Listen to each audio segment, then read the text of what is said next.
الله أكبر الله أكبر أشهد أن لا إله إلا الله وأشهد أن محمدا رسول الله حي على الصلاة حي على الفلاح الصلاة والصلاة وأكبر الله أكبر لا إله إلا الله لا إله إلا الله لا إله إلا الله محمد رسول الله صلى الله عليه وسلم. تستقيم واعتدلوا in rows. In the rows, don't the gaps. استغفروا عظم الله في قلوبكم حتى تنسوا الله in your hearts. تجيبوا قلوبكم إلى الله.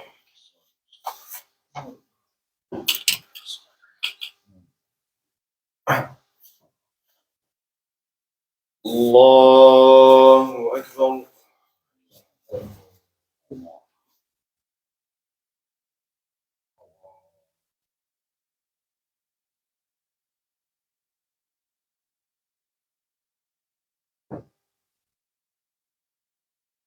بسم الله الرحمن الرحيم. الحمد لله رب العالمين الرحمن الرحيم مالك يوم الدين إياك نعبد وإياك نستعين اهدنا الصراط المستقيم صراط الذين أنعمت عليهم غير المغضوب عليهم ولا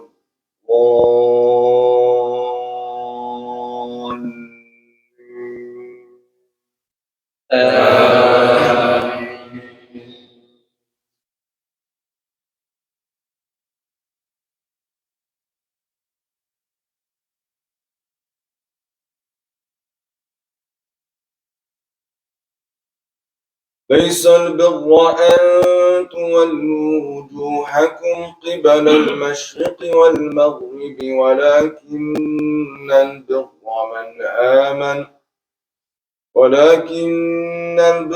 من آمن بالله واليوم الآخر والملائكة والكتاب والنبيين وآتى المال على حبه ذوي القربى واليتامى والمساكين وابن السبيل والسائلين وفي الرقاب وأقام الصلاة وآتى الزكاة والموفون بعهدهم إذا عاهدوا الصابرين في البأساء والضراء وحين البأس أولئك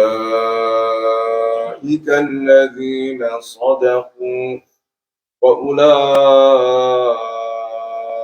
هم المتقون يا أيها الذين آمنوا كتب عليكم القصاص في القتلى الحر بالحر والعبد بالعبد والأنثى بالأنثى فمن عفي له من أخيه شيء فاتباع بالمعروف وأداء إليه بإحسان ذلك تخفيف من ربكم ورحمة فمن اعتدى بعد ذلك فله عذاب أليم.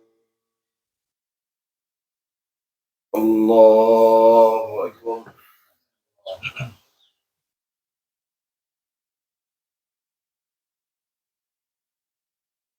سمع الله لمن حمده.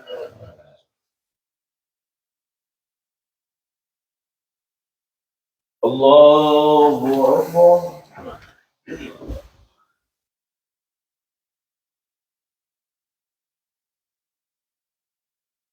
الله أكبر.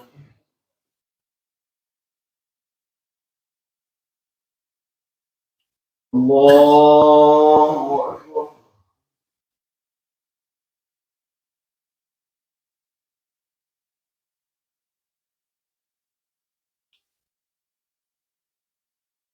الله أكبر. بسم الله الرحمن الرحيم. الحمد لله رب العالمين الرحمن الرحيم مالك يوم الدين إياك نعبد وإياك نستعين اهدنا الصراط المستقيم صراط الذين أنعمت عليهم غير المغضوب عليهم ولا الضالين.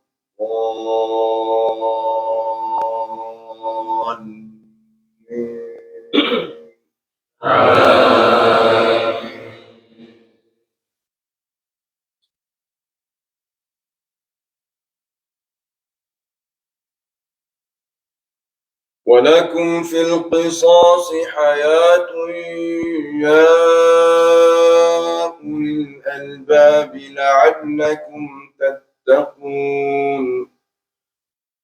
كتب عليكم إذا حضر أحدكم الموت إن ترك خيرا الوصية للوالدين والأقربين بالمعروف حقا على المتقين. فمن بدله بعدما سمعه فإنما إثمه على الذين يبدلونه إن الله سميع عليم. الله أكبر.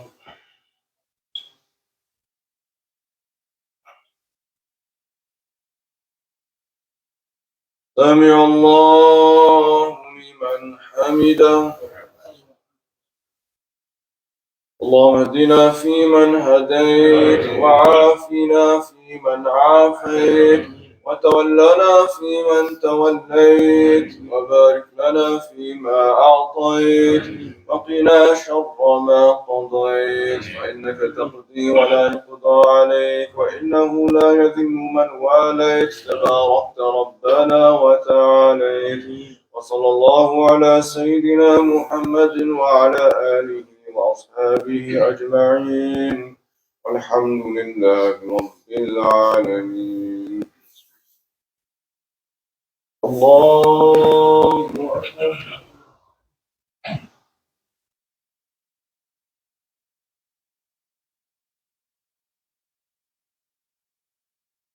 الله أكبر.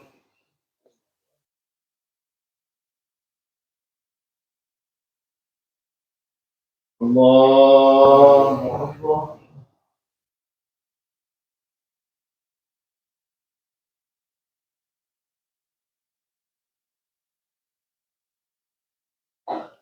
الله أكبر.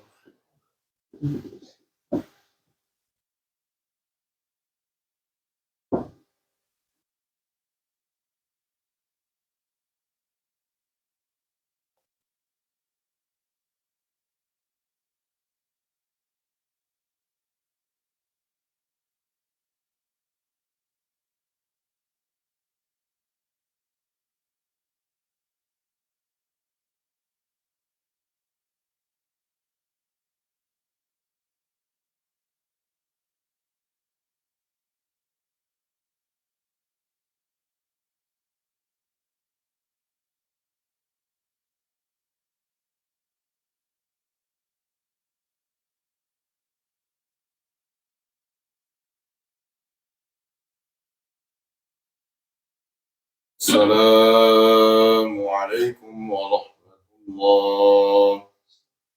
السلام عليكم ورحمة الله. استغفر الله العظيم. بسم الله الرحمن الرحيم. لا إله إلا الله. استغفر الله العظيم. لا إله إلا الله.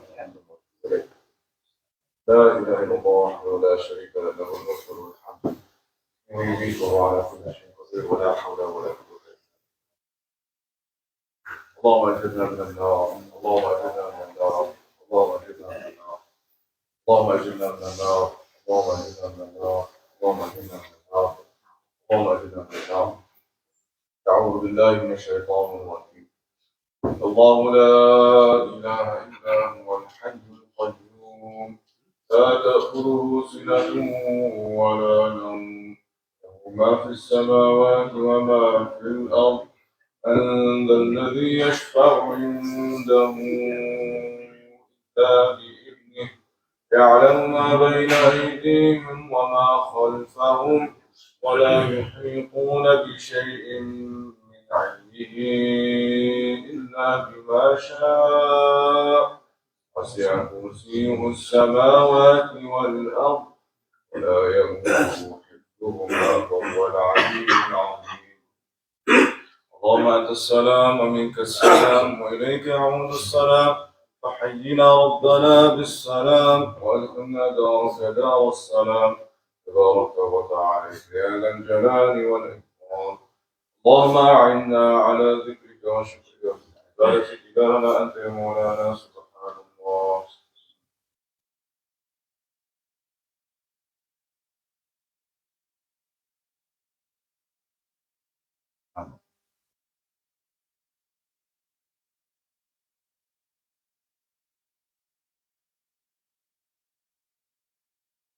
سبحان الله بحمده حمدا دائما أبدا. الحمد لله.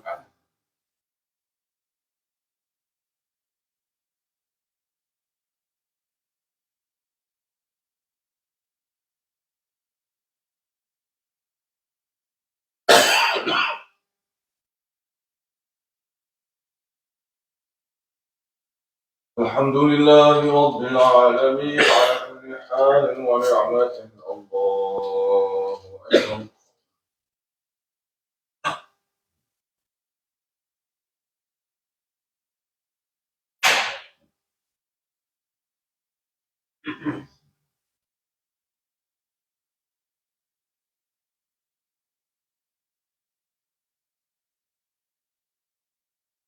الله أكبر كبيرا والحمد لله كثيرا، سبحان الله بكرة وأصيلا. لا إله إلا الله وحده لا شريك له، الملك وله الحمد ويميت وهو على كل شيء قدير، ولا حول ولا قوة إلا بالله العظيم. الحمد لله صلى الله عليه وسلم وعلى آله وصحبه. Before we go into Sheikhna Ustad Mudwan's Althila in the Indonesian language, inshallah, I want to reflect for this Fajr Subuh morning, and just to say Alhamdulillah that we're able to pray together as a Jama'ah. Is truly a blessing by Allah subhanahu wa ta'ala to allow us to worship Allah subhanahu wa ta'ala. This is truly through the hidayah of Allah subhanahu wa ta'ala, through His guidance, that we are here. We are here and we are in Fajr together. It's an opportunity that Allah has given us. And these opportunities that we have given by Allah, we don't want to keep it just for ourselves. We want to share it with people and just let people know that this is the experience that we have in being able to start our day with the remembrance of Allah subhanahu wa ta'ala. I wanted to reflect on the idea of dhikr beads, the idea of remembrance of Allah subhanahu wa ta'ala, dhikr, and just cultivating the culture of it in our own families and our own societies, and the way it's manifested in society today.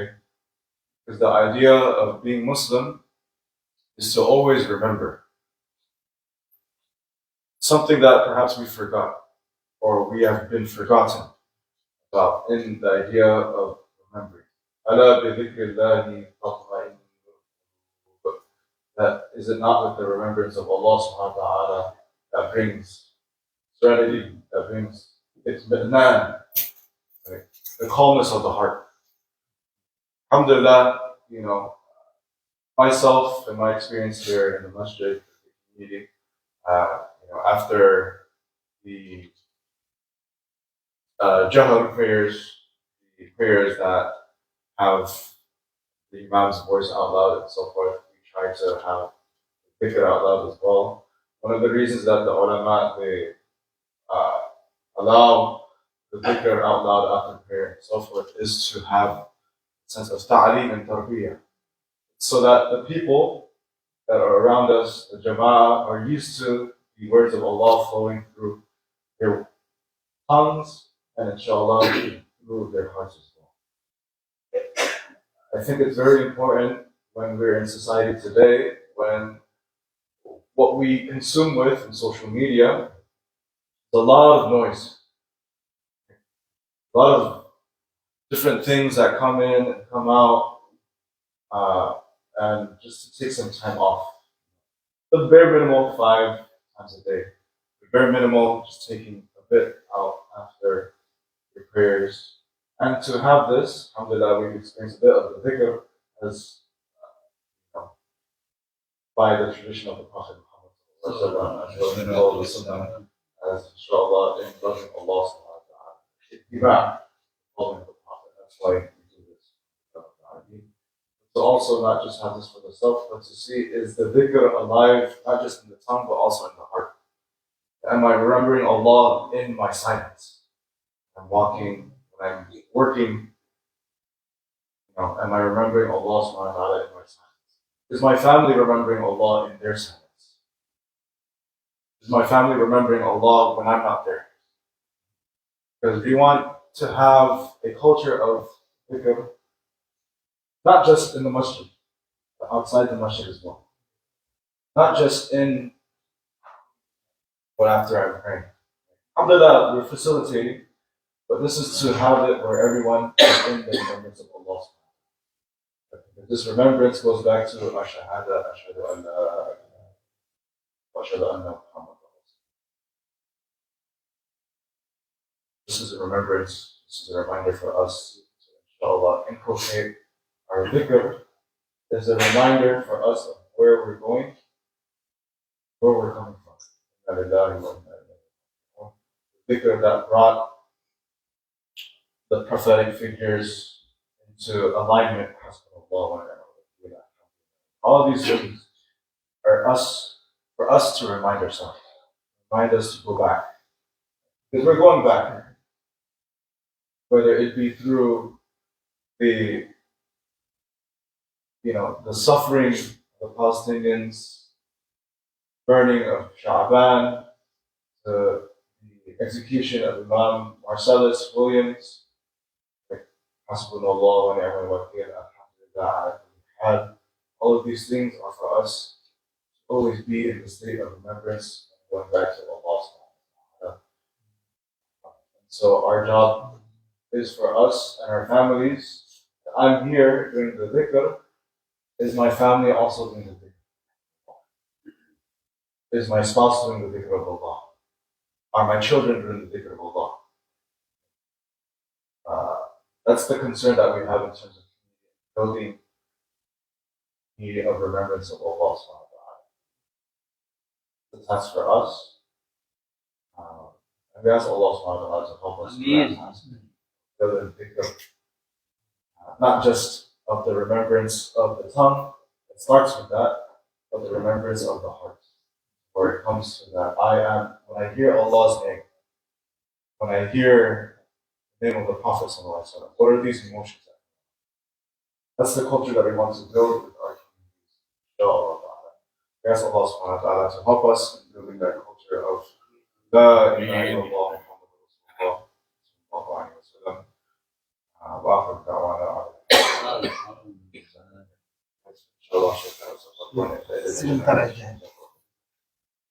جزاك الله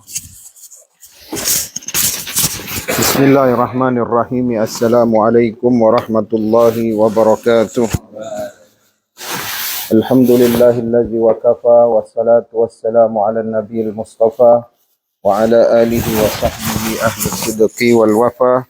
Asyhadu an la ilaha illallah wahdahu la syarikalah wa asyhadu anna Muhammadan abduhu wa rasuluh allazi la nabiyya ba'dah. Allahumma fasalli wa sallim wa barik ala nabiyyina Muhammad wa ala alihi wa sahbihi ajma'in. Jamaah salat subuh Masjid Al-Tahir rahimakumullah.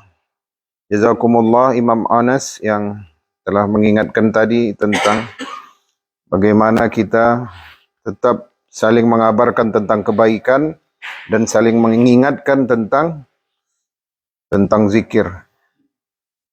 Mungkin coba dibuka Pak sebentar Al-Qur'annya di HP-nya. Surah Al-Isra ayat 4 coba.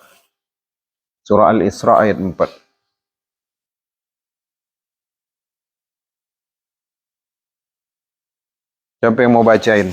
Ambil pahalanya. Al-Isra ayat 4.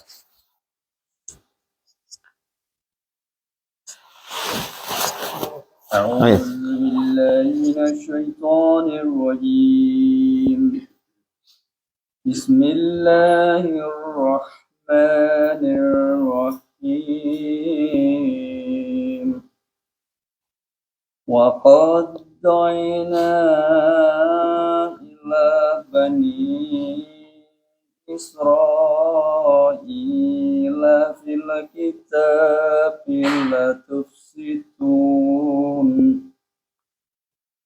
لتفسدن في الأرض مرتين ولتعلن علوا كبيرا. Iya. Surah Al-Isra ini juga disebut namanya sebagai surah Bani Israel. Ya, karena di sini banyak menceritakan juga tentang perkara-perkara Bani Israel. Hal ini penting kita sampaikan di tengah melemahnya kondisi yang berada di Gaza. Kemarin juga Israel merilis satu foto di mana di situ ada ribuan orang yang sedang melakukan perjalanan di Gaza itu menuju selatan, dari selatan disuruh ke utara karena melemahnya kekuatan Islam semenjak syahidnya Yahya As-Sinwar. Mudah-mudahan Allah menerima syahadahnya dan dimasukkan di dalam fasihil jannah ya rabbal alamin. Wa qadayna ila bani Israel, dan kami telah menetapkan, qadayna yaitu telah menjadikan suatu ketetapan kepada bangsa Israel atau Bani Israel fil kitab, di dalam Taurat, latufsidunna fil ardi marratain. Ya, sesungguhnya kalian akan membuat kerusakan di muka bumi sebanyak 2 kali. Ya, wala ta'lunna 'uluwan kabira. Ya, dan kalian akan menyombongkan diri, 'uluwan kabira, dengan kesombongan yang besar. Pertama, para ulama ini berbeda pendapat tentang 2 kerusakan yang dilakukan oleh bangsa Israel di muka bumi. 2 kali. Kali pertama, ini ada yang berpendapat bahwasanya kerusakan yang mereka lakukan ketika mereka melawan nabinya, yaitu Nabi Musa, dan mengambil patung anak sapi menjadi Tuhan. Ada juga yang berpendapat kerusakan yang pertama yang dilakukan oleh Bani Israel ketika mereka ditinggalkan oleh Baginda Raja Sulaiman dan kerajaan Bani Israel menjadi 2, yang di utara namanya Kerajaan Israel dan yang di selatan namanya Kerajaan Judea, dan mereka saling menumpahkan darah.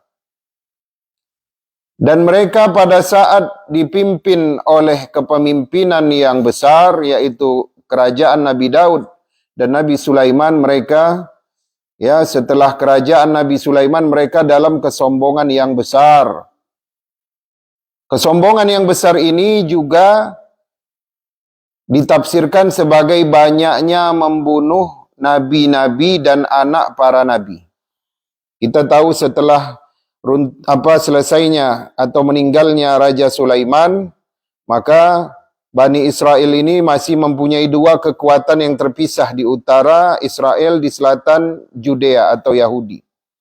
Maka mereka tetap diutus Nabi setelah Nabi Sulaiman, tetapi mereka ingkari dan banyak mereka lakukan pembunuhan. Kemudian ayat kelima coba baca Pak, yang itu, ini. Bapak itu tadi mau coba baca. Bismillahirrahmanirrahim.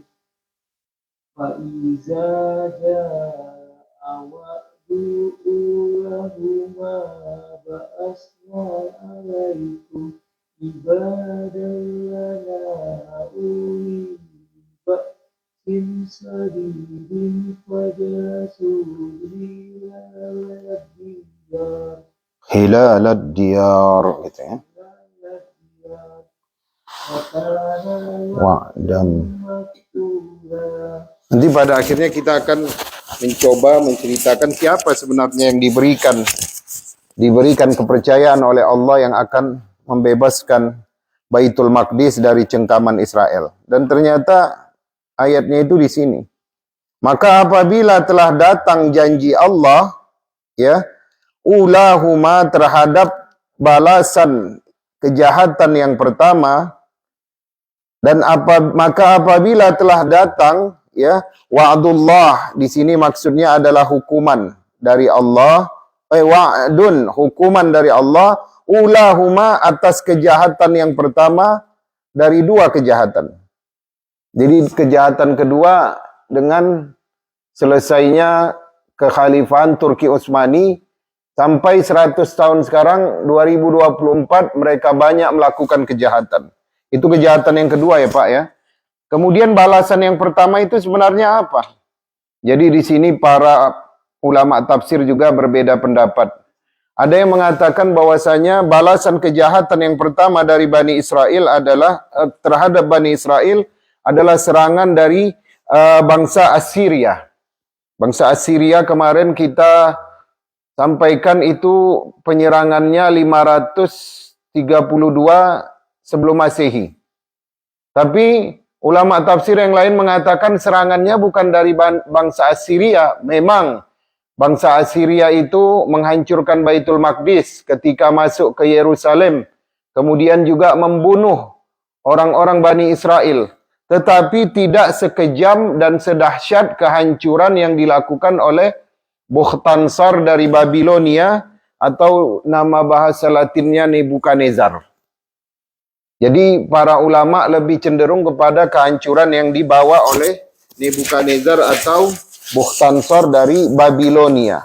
Dia menghancurkan Bani Israel itu dan juga Baitul Maqdis dengan benar-benar kehancuran yang nyata. Kemudian pertanyaannya di sini, pembalasan yang pertama akibat kejahatan yang dilakukan oleh Bani Israel itu sudah. Ya, kalau di sini dikatakannya yang melakukan pembalasan ataupun kejahatan yang telah mereka lakukan dan Allah telah menetapkan kehancuran itu adalah ibadallana, hamba-hamba kami. Para ulama bilang kalau Bukhtansar kafir, ya. Kemudian kekuasaan Assyria kafir. Jadi siapa sebenarnya hamba-hamba kami ini? Maksudnya adalah hamba secara general. Mereka itu adalah juga makhluknya Allah Subhanahu wa taala. Pertanyaannya, ya, apakah pembalasan yang kedua dari Allah itu sudah datang? Kemudian pelajarannya, mengapa Allah menyampaikan ketetapannya yang ada di Lauhil Mahfuz dan diberitakan di dalam Al-Quran dan disampaikan kepada bangsa yang di dalamnya itu banyak para nabi. Ini menunjukkan dahsyatnya kelakuan dan kejahatan mereka di muka bumi. Di ayat-ayat yang lain, Allah itu memberitakan kehancuran suatu bangsa jauh beribu tahun setelah bangsa itu dihancurkan. Contohnya, penduduk atau kaumnya Nabi Hud atau bangsa Ad dihancurkan, tapi beritanya baru disampaikan di Al-Quran setelah dihancurkan. Kaum Nabi Saleh, kaum Samud, kemudian penduduk Aikah, kaumnya Nabi Su'aib, kemudian kaumnya Nabi Ibrahim yang ada di Babilonia. Tapi ini ada suatu bangsa yang Allah itu sudah tetapkan mereka itu akan dihancurkan sebanyak 2 kali. Karena 2 kejahatan besar yang mereka lakukan. Kira-kira kalau kita seorang pemimpin, kita bilang, nanti kamu akan saya hancurkan di awal masa jabatan. Gak fair ya, tapi ini menunjukkan tingginya tingkat kejahatan mereka, sehingga Allah sudah tetapkan kehancuran bagi kalian 2 kali. Yang pertama udah selesai.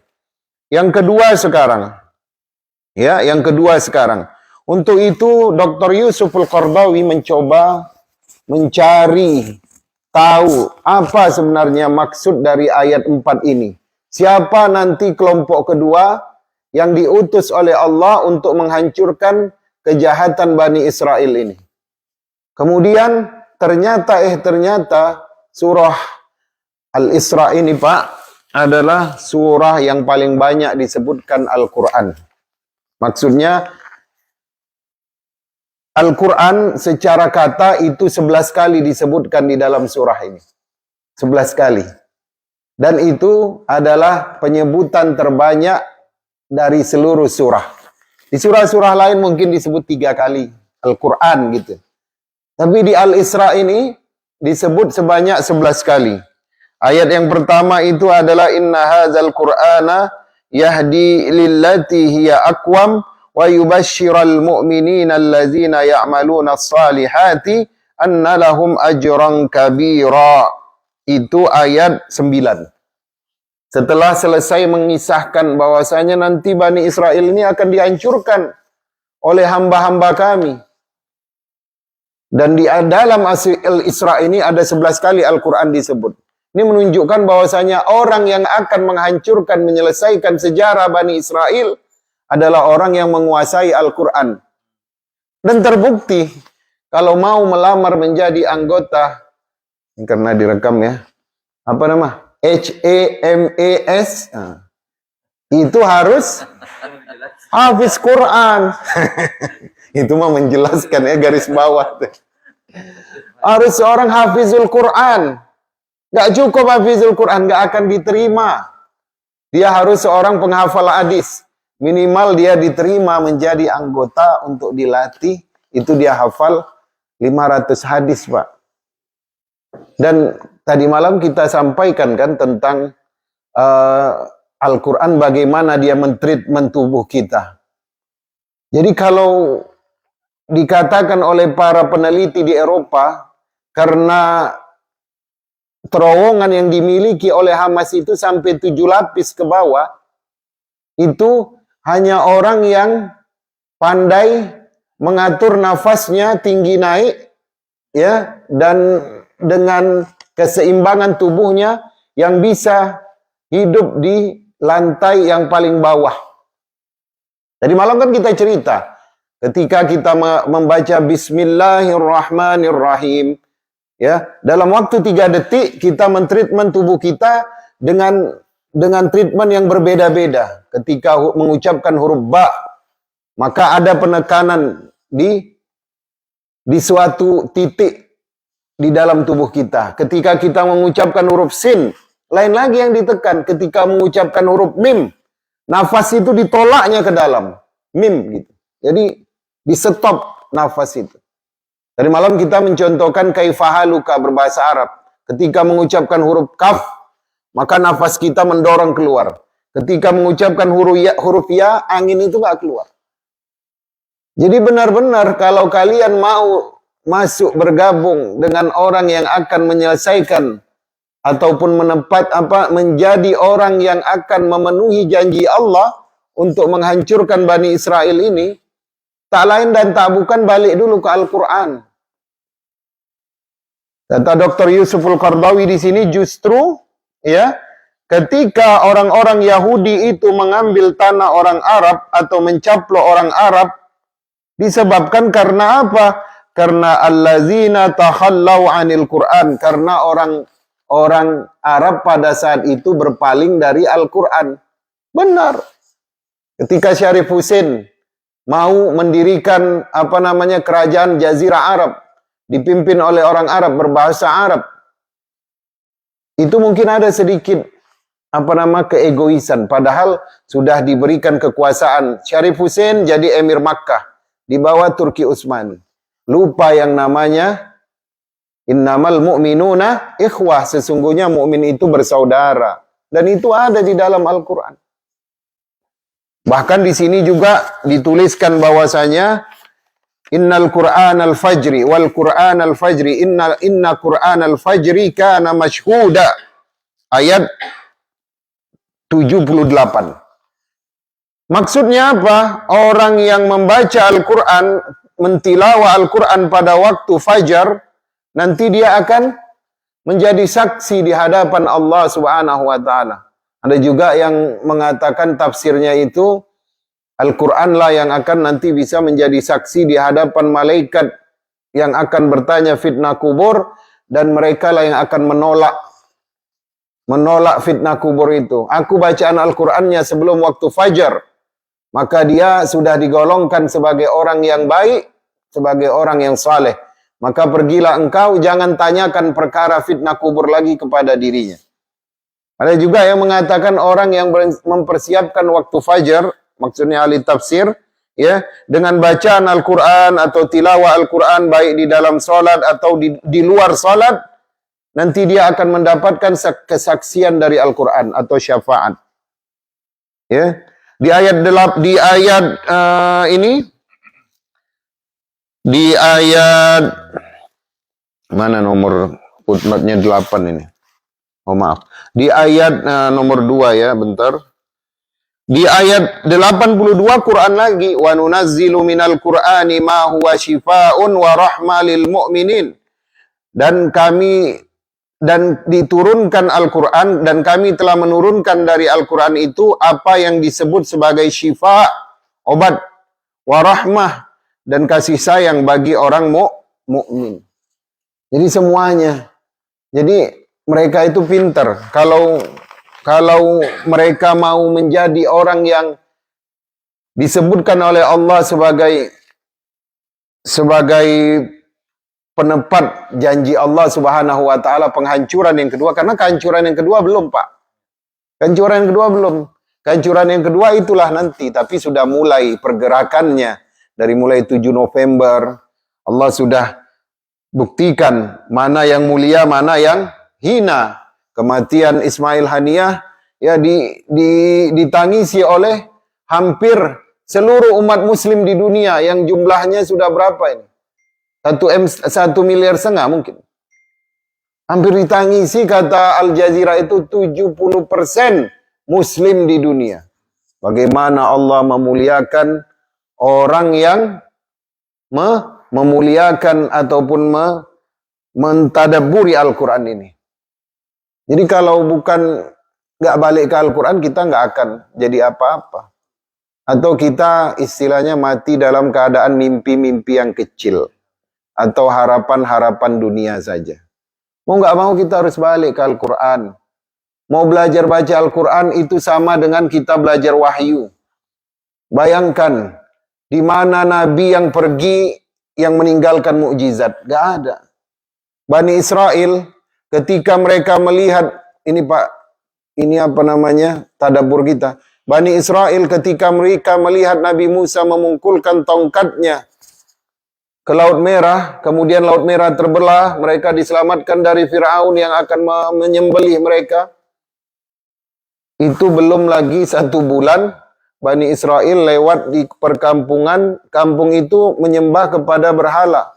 Apa katanya kepada Musa? Wahai Musa, ya, buatkanlah kami berhala supaya kami bisa menyembah dan meminta sebagaimana mereka penduduk kampung itu meminta kepada berhalanya. Itu mukjizat dia lihat di depan mata, Pak. Belum sebulan mereka sudah kafir minta dibuatkan berhala. Generasi ketiga udah nggak lihat itu mukjizat, makin sesat. Di mana Nabi yang ninggalin mukjizatnya untuk umatnya? Inilah kelebihan umatnya Nabi Muhammad. Mukjizat itu ditinggal sama kita di rumah kita. Ya, seolah-olah Jibril itu turun ke rumah kita. Orang yang membaca Al-Quran rumahnya diselimuti oleh rahmatnya malaikat. Itu mukjizat tinggal sama kita. Tapi kita biarin aja dia gantung di lemari. Itu proses turunnya lama. 23 tahun kurang. Dan kalau turun, Rasulullah itu bergetar jiwa dan raganya. Keluar keringatnya. Sampai minta untuk disediakan tempat supaya berbaring. Berat turun kepada Rasulullah. Tapi kita baca dengan ringan, itu pun kita tidak mau ya. Ini kuncinya kalau mau menjadi hamba pilihan Allah yang diamanahkan mimpi-mimpi yang besar, modalnya Al-Quran dulu. Makanya di Hamas tadi dikatakan, ya, kalau mau berjuang untuk Allah sebagai pembela agama Allah harus hafiz Quran, penghafal hadis, penjaga amalan-amalan sunnah, ya, penjaga amalan-amalan yang mustahabbah yang dicintai oleh Rasulullah. Kemudian niatnya karena untuk lillahi ta'ala. Akhirnya memang mulia di mata Allah, di mata umat Islam. Mudah-mudahan ya, dengan beberapa hari ini kita mengkaji Al-Quran, semakin timbullah keinginan kita untuk menjadi sahabat Al-Quran. Barakallahu li wa lakum. Wassalamualaikum warahmatullahi wabarakatuh.